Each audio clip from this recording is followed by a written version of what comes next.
Bonjour à tous, on se retrouve pour une nouvelle position, avec ici le trait pour les blancs. Alors la combinaison ne va pas arriver tout de suite, simplement là on se pose la question avec les blancs, comment on va prendre ce pion ici, qui est attaqué évidemment. Alors c'est égalité matérielle, en fait non, les noirs ont pris un pion en E4 là, avec leur fou, et donc la question c'est on va prendre ce pion en F7 avec le fou ou avec la tour. Sachant que si on le prend avec le fou, bon, bah, on fera échec et après on pourra bouger la tour tranquillement. Euh, mais si on le prend avec la tour, on pourra créer peut-être une menace d'attaquer la découverte qui est intéressante. Après, il pourra bouger son roi, hein, évidemment, hein. En prenant de la tour, il peut très bien mettre son roi ici. Après, on a peut-être une attaque quand même avec la dame qui va arriver, créer des menaces ici. En tout cas, c'est vrai ce qu'il a fait hein, dans la partie, bien sûr. Hein, il n'a pas joué son roi là, ça aurait probablement été le meilleur coup. Enfin, il y avait quand même une attaque avec Dame G4 et il pouvait revenir défendre avec son fou.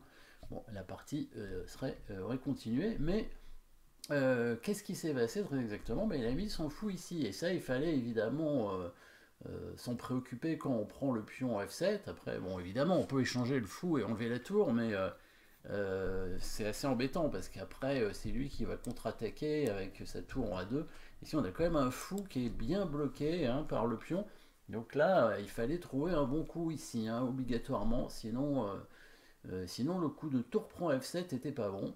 Et bah, vous l'avez trouvé, probablement le bon coup, hein, évidemment, avec un clouage, un double clouage ici, intéressant, hein, le thème du clouage qui va arriver. Bon, petit dégagement d'espace, évidemment, pour commencer, et après le clouage, hein, clouage en ciseaux, comme on dit, et la tour va arriver. Et puis il y a quand même des attaques doubles, hein, évidemment, puisque ici il y a une tour qui va se retrouver attaquée, sachant que si la dame bouge, hop, on prend ici sur échec et on gagne la tour. On pourrait faire une déviation, voilà, avec le coup de tour ici. Si jamais la dame prend la tour, on prend le fou sur échec et on récupère la tour, voilà, et on a gagné une pièce. Donc là, c'est bien une déviation, évidemment. Mais qu'est-ce qui se passe si le fou prend la tour, évidemment? Et c'est là où on trouve le clouage, hein, qui n'est pas évident, hein, d'ailleurs, hein, puisque on va finir par gagner quand même une pièce, hein, alors qu'on a donné une tour. On a donné une tour et le coup qu'on va jouer a l'air tranquille. On menace quand même de gagner la dame, hein, vous l'avez vu bien sûr. Dame en E4. Alors je verrai si on met la dame en F3, ça marche aussi. En tout cas, la dame en E4, c'est plus sûr, parce qu'il n'y a pas le pion qui avance, on ne sait jamais. Donc attaque le fou, tout simplement. Donc menace de gagner la dame en faisant fou prend.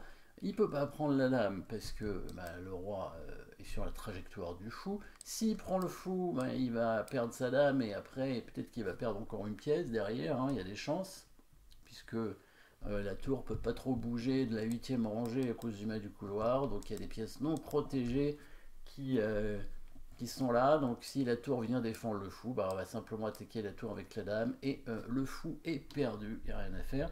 Qu'est-ce qu'il peut faire d'autre? Alors s'il bouge son roi, tout simplement, bah, on prend son fou avec le fou évidemment.